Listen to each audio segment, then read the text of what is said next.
السلام علیکم ورحمۃ اللہ وبرکاتہ۔ پیارے دوستو، ایک مچھوارے کے جال میں ایک مچھلی پھنسی۔ جب اس مچھلی کا پیٹ چاک کیا گیا تو اندر سے ایسا کیا نکلا کہ تمام لوگ اللہ اکبر کہتے ہوئے اسے قدرت کا بڑا معجزہ قرار دینے لگے۔ آخر یہ واقعہ کیا ہے، یہ جاننے کے لیے آج کی اس ویڈیو کو آخر تک ضرور دیکھے گا۔ پیارے دوستو، یہ واقعہ بحیرہ عرب کے ساحل پر پیش آیا۔ ایک غریب شخص مچھوارے کا کام کرتا تھا، نہ اس نے شادی کی تھی اور نہ ہی اس کا کوئی سہارا تھا۔ اس کے دن رات سمندر پہ گزرتے اور وہ خود کو سمندر کا بیٹا کہتا تھا۔ یہ شخص اپنی کشتی میں سوار ہو کر کئی مہینے تک سمندر میں سفر کرتے رہتا۔ کھانے کے طور پر صرف اور صرف مچھلی کا استعمال کرتا۔ اسے اپنے مستقبل کی کوئی فکر نہیں تھی اور نہ ہی اس نے کبھی یہ سوچا تھا کہ اسے ایک ہم سفر کی ضرورت ہے۔ اسی مچھوارے کا بس ایک ہی کام تھا اور وہ تھا مچھلیاں پکڑنا، اور اسے باقی دنیا سے کوئی سروکار نہ تھا۔ لیکن جب بھی وہ واپس ساحل پر آتا تو قریب کے گاؤں میں مچھلیاں بیچنے جاتا تو اس کے چند دوست اسے شادی کا مشورہ دیتے۔ وہ ان کی بات کو ہنسی مذاق میں ٹال دیتا اور پھر سے واپس آ کر کشتی میں سوار ہو جاتا اور سمندری سفر پر پھر سے نکل جاتا۔ ایک بار وہ جب بازار میں مچھلیاں بیچ کر جب واپس سمندر کی طرف آیا تو اس نے دیکھا کہ ایک جوان لڑکی اس کی کشتی کے قریب بے ہوش پڑی ہے۔ دیکھنے میں یہ لڑکی بے حد حسین تھی۔ مچھوارے نے اس سے پہلے اتنی زیادہ خوبصورت لڑکی کبھی نہیں دیکھی تھی۔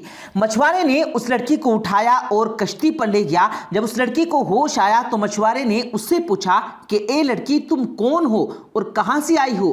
جس پر لڑکی نے جواب دیا کہ میری ماں مر چکی ہے اور میرا ظالم باپ مجھ پر تشدد کرتا ہے، اور آج اس نے مجھ سے بدکاری کی کوشش کی تو میں گھر سے بھاگ نکلی۔ ساحل پر سمندر پر پہنچ کر ساحل کے ساتھ ساتھ دوڑتی چلی گئی، یہاں تک کہ گر کر بے ہوش ہو گئی۔ میرا اس دنیا میں کوئی نہیں اور نہ ہی گھر کا کوئی ٹھکانہ ہے۔ پیارے دوستوں، مچھوارا جو پہلے ہی اس کا حسن دیکھ کر اس پر فدا ہو چکا تھا، اس نے نوجوان لڑکی سے نکاح کا فیصلہ کر لیا۔ لڑکی بھی رضامند ہو گئی اور پھر مچھوارے نے اس سمندر کی زندگی اور اس کی سختیوں سے آگاہ کرتے ہوئے کہ میری کہانی بھی تمہارے جیسی ہی ہے۔ میرے باپ کے مرنے کے بعد میری ماں نے مجھے چھوڑ دیا تھا اور میں نے زندگی میں صرف غم ہی دیکھے ہیں۔ اگر تم مجھ سے نکاح کرو تو تمہیں کشتی پر ہی زندگی گزارنی ہوگی، سمندر ہی ہمارا گھر ہوگا اور مچھلیاں ہی ہماری خوراک ہوں گی۔ میں تم سے بہت پیار کرتا ہوں، لیکن میری ایک شرط ہے کہ مجھے اولاد نہیں چاہیے۔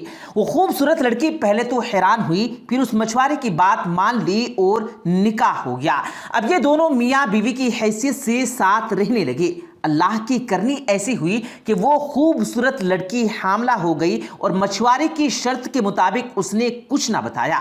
جب کچھ وقت گزرا تو مچھوارے کو بھی معلوم ہو گیا، جس پر وہ اپنی بیوی سے لڑنے جھگڑنے لگا، مگر اب کچھ نہیں ہو سکتا تھا۔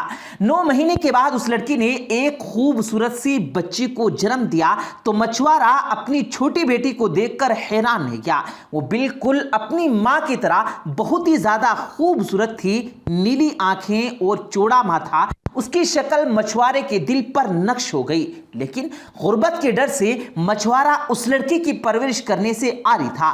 اس نے ایک رات موقع پا کر اپنی پھول سی بیٹی کو سمندر میں پھینک دیا کہ وہ مچھلیوں کی خوراک بن جائے۔ اگلی صبح جب بیوی کو اس بات کا علم ہوا تو وہ بہت غصہ ہوئی۔ اس نے مچھوارے سے بات کرنا چھوڑ دی۔ وہ ہر دم گم سم رہنے لگی اور اللہ سے التجا کرتی کہ اے اللہ، میری بچی کی حفاظت فرما۔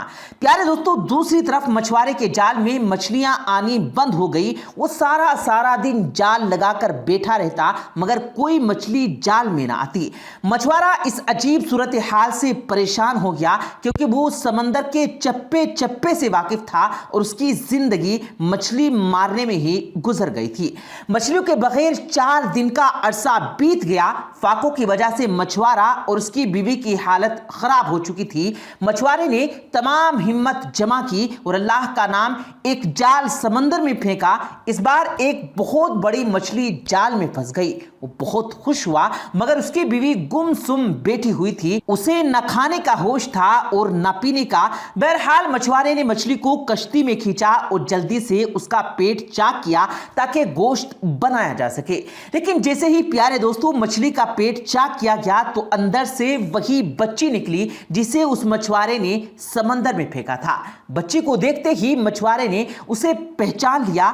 قدرت کا معجزہ دیکھیں کہ وہ بچی زندہ تھی۔ مچھوارے نے جب یہ دیکھا تو سجدے میں گر گیا اور رونے لگا اور کہنے لگا کہ اے اللہ، مجھ سے بھول ہو گئی تھی، تو ہی سب کا پالنے والا ہے، تو ہر جاندار کو رزق دینے والا ہے، تو نے ہی میری بچی کا رزق بھی لکھ کر اس دنیا میں بھیجا ہے، اس کی پرورش کروں گا، یا اللہ میری مدد فرما۔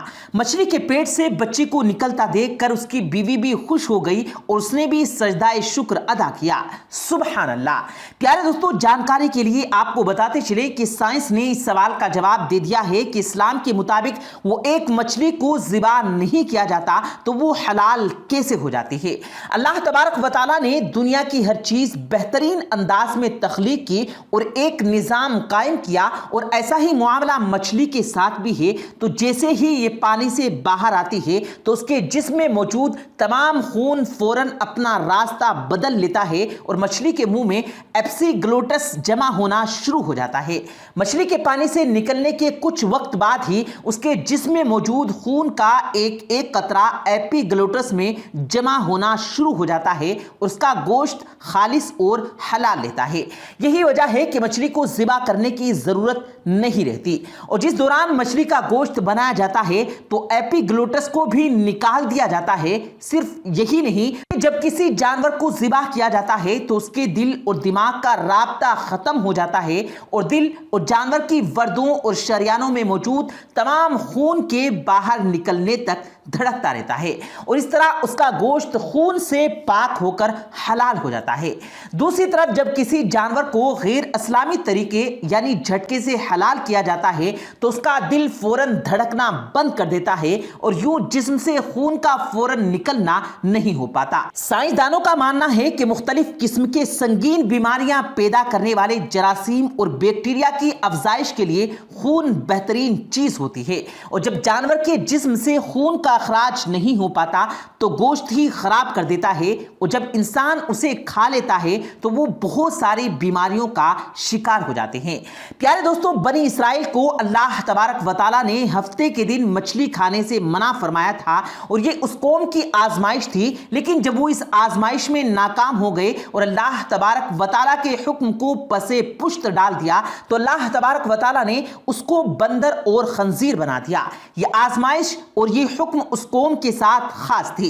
امت محمدیہ صلی اللہ علیہ وآلہ وسلم کے لیے یہ حکم نہیں، اور اسلام کے واضح حکم آنے کے بعد پہلی امتوں اور ان کے احکام کو نیکی سمجھ کر اختیار کرنا، اس کا ہماری شریعت میں التزام نہیں کیا گیا، کیونکہ قرآن پاک اور احادیث نبوی صلی اللہ علیہ وآلہ وسلم میں منع کیا گیا ہے، اور ہفتے والے دن بلا کسی تردد کے مچھلی کھانا جائز ہے، اور اگر کوئی شخص اس دن مچھلی کھانا بہتر نہیں سمجھتا یا کراہت محسوس کرتا ہے تو اس کا طرز عمل اسلامی طرز عمل نہیں۔ اور پیارے دوستو، دعا ہے کہ اللہ پاک ہمیں اسلام پر چلنے کی توفیق عطا فرمائے، آمین ثم آمین۔